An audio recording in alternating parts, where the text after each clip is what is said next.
So I'm going to tell you about digital twins of physiological processes, and in particular I'm going to tell you about poromechanics. So this is the work done originally by Stéphane Urquin, my PhD student who's now a postdoc in my group, leading several projects. It is also originally pioneered by Giuseppe Schumet, who is in France, in Bordeaux, Pierre-Yves Rohan, who is at Institut Georges Charpak de Biomécanique Humaine in Paris, and in collaboration with Wafa Scali and Pierre Nassois.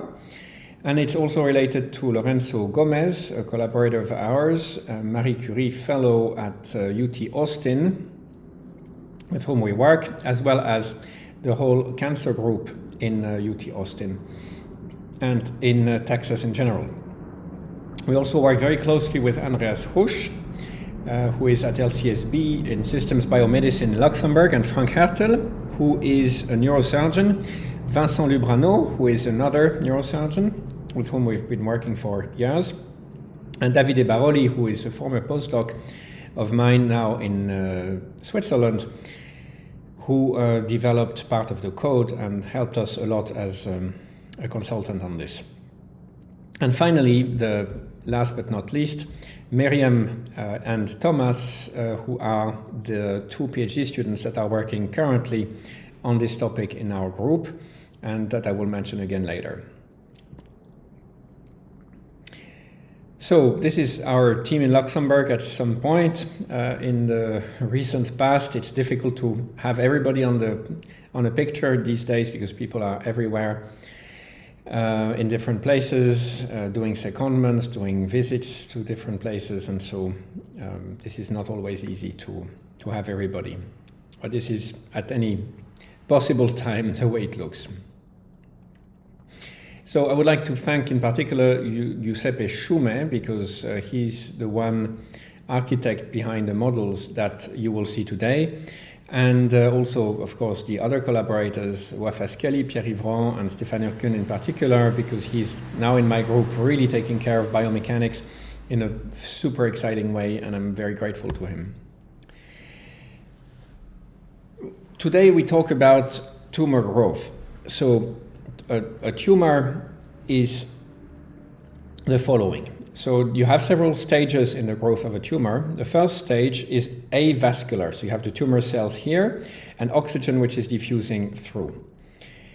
And the question is, what is going to happen? So the tumor is going to grow, and at some point what it will do is it will sprout some type of vessel, of blood vessels. So you see here you have a region which is dead, that's called the necrotic core. There is necrosis here, which means that the cells are not developing anymore. And as soon as that happens, the tumor wants to change this because it wants to spread. And to spread, it needs to get rid of the necrotic core and to allow it to live. So how does it do that? Well, it sends some chemical signals in the bloodstream to facilitate the creation of blood vessels. This is called angiogenesis. Angio is blood vessel, and genesis means to create. So create blood vessels. So to create blood vessels, in order for the necrotic core, which was separated and was not able to access enough oxygen, because here you see the oxygen cannot diffuse deep enough inside the tumor. So now the oxygen that cannot diffuse will be brought directly by the blood vessels. So it's a very smart, let's say, way for the tumor to keep growing. And when that happens for too long, then the blood vessels become very thick. And when the blood vessels become thick enough, then the cancerous tumors can now go inside the blood vessels and go back to the main circulation. And when that happens, the tumor is extremely dangerous. It's known as metastatic, meaning that it can create metastasis outside its original region and go and conquer the whole body, which would potentially lead to death much more quickly, which is exactly what oncologists want to prevent. Now, if you remember the course on multi-scale methods, you remember the notion of representative volume element. And we are interested in a representative volume element which now contains 3 phases: the solid phase, the liquid water, and the gaseous phase. So now we are talking about a medium which is very similar to what happens in the body, and this is something that Giuseppe Sciume put together in a series of models that we're going to look at. But originally, his background, and my background too, was geomechanics, which is basically what happens in soil. So if you look in soil, this is what you see, a 3-medium domain. And now the question is, you are here at the pore scale, so this is a small scale, and on the right-hand side you are at Darcy scale, this is the continuum scale, at the level of the aquifer, or the vadose zone, as you see here. Well, if you see that, well, the question is, how can you make a link between the micro scale and the macro scale? So how can you conserve the quantities that you want to conserve? This is really the question that we are trying to address in this presentation, in particular with respect to cancer. So by the end of today, I would like to make sure, this is my promise to you, that you will have an idea how these porous material models will have a link and a connection, and how they can help understand the growth of cancer tumors, and how that can be done in a clinically meaningful way. So the idea of multi-phase flow poromechanics using representative elementary volumes was put together by Bernhard Scheffler and Giuseppe Sciume. So Giuseppe was Bernhard's PhD student, and they worked together for years. And there is quite a number here of papers that you can take a look at. And the idea is really to try to mimic what happens in the soil, but to try to make it understandable in the context of biomechanics. So you have here a solid scaffold, which is here, and you have tumor cells and a liquid phase, and you have healthy cells. So you see you have now 4 different phases as opposed to 3. The solid scaffold being what holds the cells together, the tumor cells being the tumor cells, so the cancerous cells, the liquid phase being the extra cellular matrix, and the healthy cells being the healthy cells that are not cancerous. So if you zoom into tissue, this is what you see. So now let's try to see how engineers try to model tissues. So there are 2 approaches. The clinicians, like Marudas, 1968, modeled tissue as a porous medium. So this is probably one of the first times that this was done. And on the other hand, engineers, like Wu et al., 1976, but there are many other possible references for that, modeled tissues as rubber, as what you would model a tire with. So this is quite an interesting topic because, you know, you can look at both as quite different ways to model the same thing. So what we're going to talk about today, and what I would like you to go out of the lecture today, is a comparison between what's done using porous materials and what's done using rubber-like material models, such as hyperelasticity. So if we look at poromechanical modeling, we see that there are a lot of pros, which is that you have fluid and solid, which are coupled, and you can take into account transport of chemical species, because here you have a fluid phase, and the fluid phase is transporting species, such as oxygen, for example. The cons, which is unfortunately quite severe, is that you have a high computational cost, and you have no unified theory, and on top of that, you have to identify the parameters, which is not something which is straightforward. So second thing is, what could be a way to model tissue using a poromechanico-chemical model? In that case, we take the example of brain tissue, for the simple reason that we are working with neurosurgeons, and these neurosurgeons are working with patients, and that we can follow these patients. And I will come back to these cases later. So we basically have these types of components, And we have a generic model. So we assume that the scaffold is deformable, that we have multi-phase fluid flow with generalized Darcy's law, fixed law of diffusion, and oxygen metabolism law. I will define all of these in the forthcoming slides. So what is important to see is that we have different types of cells: living tumor cells, necrotic tumor cells, which means dead, oxygen, interstitial fluid, and extracellular matrix, that's called ECM. And now we can model all these different phases within one model, which is a porochemical model. So before we are able to do that, we need to set up a few definitions. So first of all, what is a closed and open system? So if we define a system as a quantity of mass in space, the complement of a system, it's a mass of region outside the system, and we call that the surrounding. So if you have a closed system, control mass, you have open system, you have a control volume. Okay? So in a control volume, you have an open system. It has a fixed amount of volume of a properly selected region, omega c, which is independent of time. So mass and energy can cross, enter, and leave, and the enclosing boundary of a control volume is commonly called a control surface, which is partial omega c. And this is what we are dealing with here. A porous medium is a special case of that. This is exactly an open system. The control volume omega s is the one occupied by the solid scaffold, whose external surface is the control surface partial omega s. So as solid is typically deformable, omega s and partial omega s are dependent on time. So you can imagine that this thing is moving around. This is a bit like a free boundary problem. And the question is, what is going on and what are the equilibrium equations for this? And in order to find this out, we are going to define spatial and material derivatives. So in order to define the motion of phases, the first thing is you need the material for the solid phase, the spatial for the fluid phases, whose motion is referred to that of the solid phase. So what that means is that the deforming solid scaffold is a reference space, and the fluid phases motion is described in a spatial way. So this is very well known if you know about thermodynamics, where you have a total derivative. So you're computing the rate of change in time.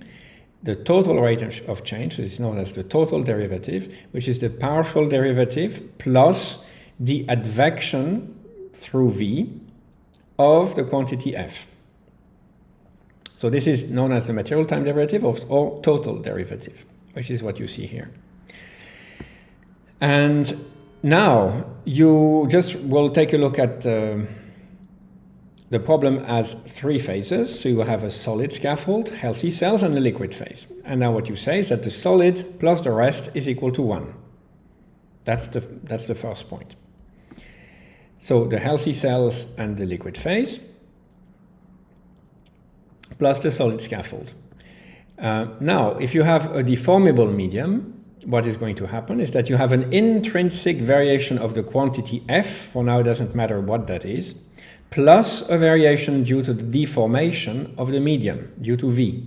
Because the medium is deforming, it is taking some of f with it. So this is a way to compute partial f partial t plus grad f dot v. And now we're going to do that for all species. So for example, for mass, we have mass conservation. We have an accumulation rate, which is the total derivative of the mass, plus a flow out of the phase. And that comes from the gradient and the advection due to Vs. And then we have an interphase mass transfer that depends on the case that we want to model. So this is going to be what comes in and what comes out. So the accumulation rate plus the flow out of the phase should be equal to what comes in minus what comes out. And this is going to depend. For example, if you have oxygen as a quantity, it will be taken up by the cells and eaten or consumed by the cells. So there will be a negative term. But it will be also maybe produced by the capillaries that bring the oxygen in. So you see you have some sort of balance of mass which you use for each species that you're interested in. So for example, if we look at this case here, which is a very generic case of a species S alpha with rho alpha as density. And so what you do here is you just write what is going on. So you have the accumulation rate plus the gradient, that's due to the motion of phase alpha with respect to S, plus this term, which is a source term, and you have now another term which comes from what comes from inside and outside, right? So you have 0 between H and T, M from L to T, so liquid to T, and minus M from T to L. So that's it. That's a way that you can model the exchanges of mass between the different phases. So let's take a look at why we, what evidence do we have that we can use porous media to model tissue. And this experiment was done by Thomas Lavigne, who is in our group as a PhD student, in collaboration with Paris and Sam, and Pierre-Yves Rohan and Stéphane Urkun. So what you see, and Giuseppe Schume and the whole team that I introduced at the beginning. So what you see here is that you have a porous indenter and confined pressure steel well and a muscle sample. So basically take a muscle sample from a porcine tissue and you put it under compression. And what you try to do is you try to understand what model is going to work best. So you have an experimental corridor, which is here in blue, and you have a hyperviscoelastic law, which is the state of the art. So until now, people use mainly hyperviscoelastic laws. And well, the advantage of hyperviscoelastic laws is that they are simple to compute. You have certain parameters you can more or less identify. You can use Prony series. You can use a lot of very nice methods. But these parameters, they are quite arbitrary because we don't take into account the fact that the material is porous. If you take into account the fact that the material is porous, you don't need to add any other fudge parameters or any other terms in any Prony series that you may want to work on. You can simply take into account the phenomena as they appear, and automatically the viscous part comes out naturally. You don't need to impose it. It just comes. I think that's a very beautiful part of this approach. And as you can see, we are very, very close to the experimental average. And what's more, instead of having 18 parameters for this particular hyperviscoelastic model, we have now 6 parameters. So it's really much better in terms of complexity and therefore identifiability. So now we have here the brain tissue. This is done by Sylvia Boudet, one of our close collaborators in Erlangen, who works also with Paul Steinmann. And the idea is to try to see if you, let's say, put brain tissue under compression, what exactly happens. So you have different apparatus to do that. I won't go into details, but I will just show you the results. And so you have a force versus displacement for 3 different tests. And you try to see if you can fit the experiments. And what we do see, so this is shown in this paper, which I think is excellent, by Stéphane Urkun and colleagues, where we talk about cortex tissue relaxation and slow to medium load rates dependency can be captured by a 2-phase flow poroelastic model. And this is in the Journal of Mechanical Behavior of Biomedical Materials in 2022, so last year, and you see here that these things work really beautifully. So now the question is, what does mechanics to do? What does it have to do with cancer? So first of all, cancer is obviously subjected to the fundamental laws of physics because there is nothing else as far as we're concerned. And since 1950s, the age-adjusted cancer mortality rates have only declined by 11%. So let's see, what can we do about that and what can we see if we can understand something? So the first thing we can remark is that cancer is a multi-scale disease, and mechanical stress applies at multiple scales. This is what we saw in the multi-scale part of this talk. So if you look at cells, you have little cells with membranes. If you look at aggregates of cells, you see the cells are very small here, 50 microns, here 25 microns, so this is double the size, and this is called an aggregate, so you put cells together. And here you see tissues, and tissues are nothing else but accumulation of aggregates of cells. This is here 250 microns. And what is very, very interesting is if you put cells on a stiffer medium, so you put them on something stiffer, they will tend to be more proliferative, so meaning that they will reproduce more, they will divide more. If you put them on a softer medium, they will reproduce less. This is what you see here. Now, if you look at the shape of the cells, on a stiff medium, they tend to be more fractal-like. They have like dendrites, little arms and feet that grow. And on top of that, they secrete chemicals that are known as integrin and catenin, which are known to be related to cancer. So what that would imply is that if you have a stiffer medium, cells tend to be more cancer-like than if you have a soft medium.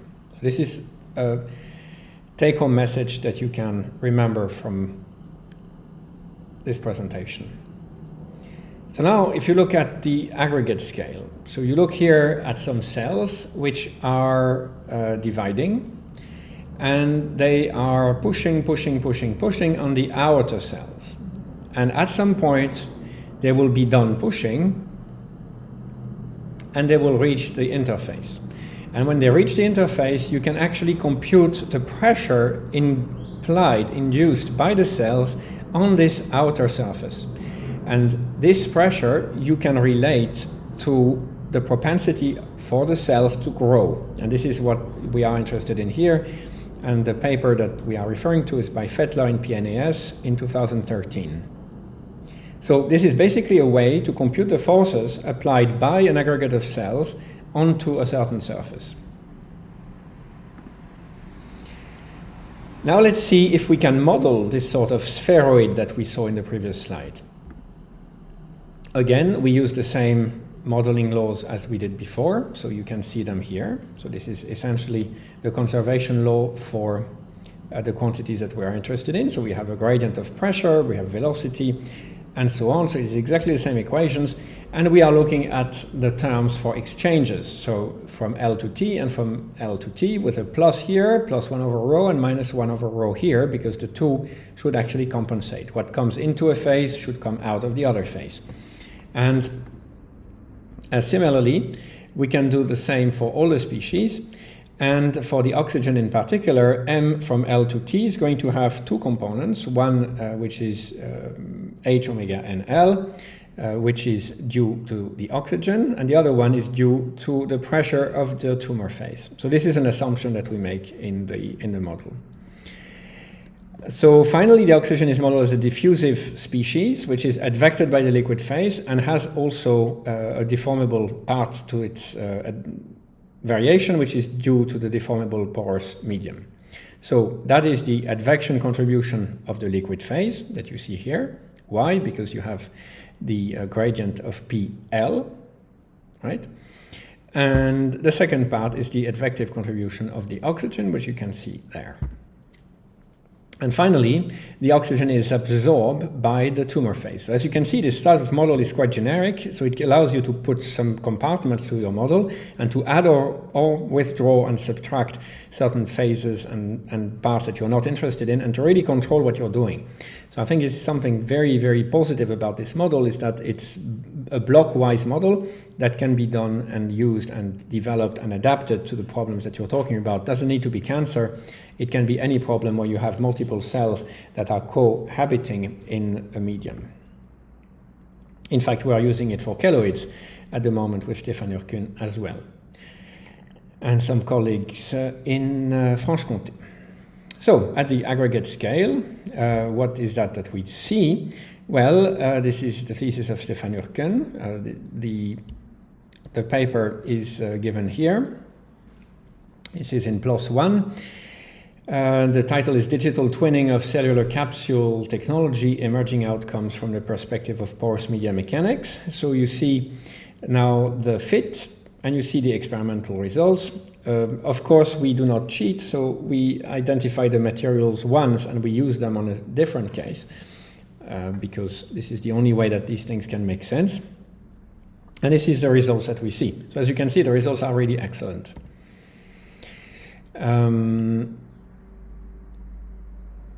Okay. So now we are going to look at an approach to in vivo application for brain cancer. And this is a paper that came out in 2023 in Brain Multiphysics, where the topic is really non-operable glioblastoma, proposition of patient-specific forecasting by image-informed poromechanical models. So this is a very, very nice piece of work that has been done by Miriam with Stefan Urken and the colleagues that I just mentioned. I just would like to explain to you how these things work. So here, the take-home that I would like you to go away with is that we can follow patients over time, and by the end, we would like to do certain measurements using images, make a prediction using the simulation, and compare to another image that is taken later in the life of the patient. And our goal, which I would also like you to go home with, is that we would like to predict when the cells will deteriorate, meaning when the cells will grow into malignant cells, when there will be malignant transformation. This is very important because for the cases that we're talking about here, people, once they are diagnosed with glioblastoma, will die within approximately 6 months. So if you can figure out when these cells degrade and when they become more deadly, let's say. So when they transform, if you can predict this transformation, then you can also perhaps treat the patient before it's too late and before the cells are transformed into deadly cells. So that's the basic idea. So another point that's important here to understand is low grade versus high grade. So when we talk about low grade, we mean something that's not too aggressive, and high grade is very aggressive. There are some very complex names here that you don't need to understand yet. Astrocytoma, ogliodendroglioma, grade 2, grade 3. So when you talk about grade 2, it's not that bad. Grade 3 is worse. So higher grade, worse. We decided, Miriam in particular, to work on astrocytoma. Why? So astrocytoma, astrocytes, remember when we mentioned that earlier in the models of the brain by Sofia Farina in my group, you see that first reason is because the malignant transformation, meaning the transformation into something deadly, occurs before the ogliodendroglioma, meaning that it takes place before and it could be also more dangerous. Moreover, there may be a mechanobiological phenomenon at play which is specific to astrocytoma, which we would like to figure out. So this is exactly what we are seeing here. So now, what are we doing practically? So we have a patient-specific MRI-informed modeling. What does that mean? Well, we take a patient, and we don't, but the clinic and the hospitals do, put into an MRI and does some sort of image treatment that you can see here. So we take images. The first patient diagnosis is done, grade 2 astrocytoma. So this is done based on these diagnostics images that are here and that are done by a neurosurgeon usually, or an oncologist, or both. Then there is a checkup, and it is still grade 2 astrocytoma, a bit later in the life of the patient.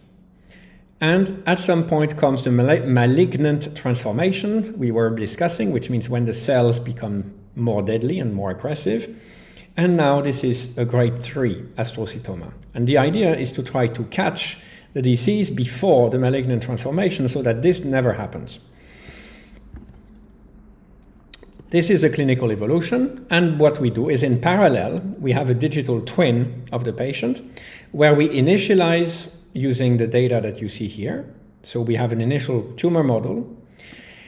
We calibrate using the second patient's checkup in order to find a tumor volume, and then we make a prediction of when the malignant transformation will take place. And we would like to see whether or not we are able to predict what we see in real life, meaning which parts of the brain have transformed into malignant cells and which parts have not transformed, and whether the deformation and transformation have or have not taken place. So I hope this is clear. Once again, what we do is the following. We have a two-stage approach. The two stages are here. The first is that we have a clinical evolution approach. The clinical evolution takes place. We take a first patient diagnosis at grade 2, second patient diagnosis at grade 2, third patient diagnosis, we are now at grade 3. And what we do with our poromechanical model is we try to predict this, and we calibrate using the second patient checkup, and we evaluate at the final checkup. Okay, so now, what is the research question? So that's, of course, something we need to establish as early as possible. So first question is malignant transformation of low-grade astrocytoma encouraged in high mechanical stress environments? Okay, so that's the question. What is the role of mechanics on this, right? So that's it. So that's the thing. Now let's see how we can make that work. First of all, we have the brain microenvironment. So the brain microenvironment looks like that. Those are neurons. Okay, so neurons are neurons. You know that what they are useful for. They are here to help us carry neurological messages, and of course they are very essential to trying to think and trying to do things in a way that makes sense neurologically. And they are surrounded by astrocytes, which I mentioned last time, and they are in fact garbage collectors. They are giving food to the neurons, and they are doing all sorts of things, in particular also holding things together for the neurons. And then there is a vascular system. This vascular system is like that. So there are basically blood vessels that are giving food, oxygen, and metabolites to all these cells that are living together. You have also healthy cells that are around there, and you have extracellular matrix, which is this little links which are linking all things together. And all this is in an interstitial fluid which holds the whole structure together in terms of fluid flow. So that's basically what you have. And you have also, of course, some cancerous tumors in there, and the goal is to see how this thing actually work and how they work together. So this is in the paper by Franceschini, for example, and papers by Boudet, Giuseppe Schume, and so on. And we also have our work on the microenvironment interactions and the effects on the overall behavior. And of course, we assume that this thing is a sponge. So we assume that this brain is a sponge, which in fact is not so different from what people think when they are neurosurgeons. The first neurosurgeon I met told me that the brain behaved actually like a sponge. So this is it. Okay, so here we have quite a lot of these very nice little equations, so I'm going to do my best to explain that in a way which is quite understandable. So first of all, we have the epsilon s, which is the scaffold, epsilon t, epsilon h, and epsilon l. So we put all that together and we have tumor cells, healthy cells, and liquid. And all these things are put together, and we follow the TCAT approach of Giuseppe Schume and Bernard Schreffler, which is a way to look at the equilibria of each phase. So we have a poromechanical model with initialization, calibration, and evaluation. We have inputs, and we have data from the literature and from the patient. This is for the initialization of the model. Then we have a calibration of the model, and finally an evaluation of the model, which is done here. So as we discussed, from the patient we can initialize and we can calibrate, and then we try to evaluate how the model does once we have all the data at the end of the third checkup. Okay, so what are the outputs? The outputs are pressure maps, which you see like that, plus blood volume fraction omega BS. And the pressure map, intracranial pressure, overlap with blood flow map from the patient MRI, and then we can compare the two, and depending on what we see, we can know if our solution is right or not. And the malignant transformation prediction is able to tell us whether what happens. So the malignant transformation prediction is the intersection between the high pressure and the low blood volume fraction. Okay, that's an assumption. We will say that the malignant transformation is the intersection between these two values. Okay, so high pressure and low blood volume fraction. And then we will compare that to the MRI, and we will see if this is right or not. See, we take the intersections between the two, and we see whether this is right or wrong. So here is the first part, and here's the second part. Intersection gives us the red part, and the red part is where we think there will be malignant transformation. Okay, so now what do we do with that thing? We have, of course, a huge number of software which are used in order to make things happen. I'm not going to go into the details because it's quite technical, but if you're interested, you can contact me and I'll put you in touch with Miriam and Stefan Urkun, who can be very happy to help you with that. Okay, now how do we do that practically in the clinic in normal cases? So when we don't have models and when people just do things the way they have always done it. So what is the usual approach to do this? Well, the usual approach is that you have patient-specific data, malignant transformation definition. So what you do, you have a pre-contrast MRI, which is there, when you have no contrast. And then you use a contrast agent in order to get more visibility. And through this contrast agent, you are able to identify aggressive features of the tumor, in particular malignant transformations. And you see a new hyper-intense region, which you think is related to malignant transformation.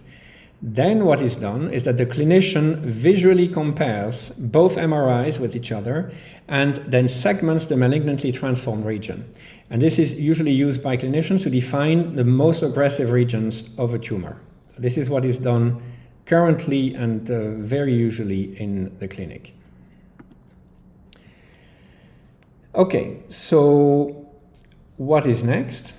Well, what's next is patient-specific data, physiology, and fluid volume fraction. So now we compare what happens, and we'll see the results directly. We will assume that the more blood vessels, the more oxygen is available. Okay? So if we look at the physiology, we will assume that the more blood vessels we have, the more oxygen is available. Hence, the most nutrients are available to the tumor. So for that reason, we use the vascular volume fraction in the calculation of the mass transfer between the interstitial fluid and the tumor. So basically what that means is the more vascularized the tumor is, the more you will have oxygen, and therefore the more oxygen will be available. So that's all it means. And this can be found out by what's called a perfusion MRI, which gives you an idea of what is available to the tumor. And that allows us to compute the term L Tm, which gives us the mass transfer from the liquid to the tumor. That's it. So our first results are very encouraging. What finding we get here is that one region that was obtained by T1 subtraction, which is the method currently used in the clinic, was also predicted by the model. So this is only one test case.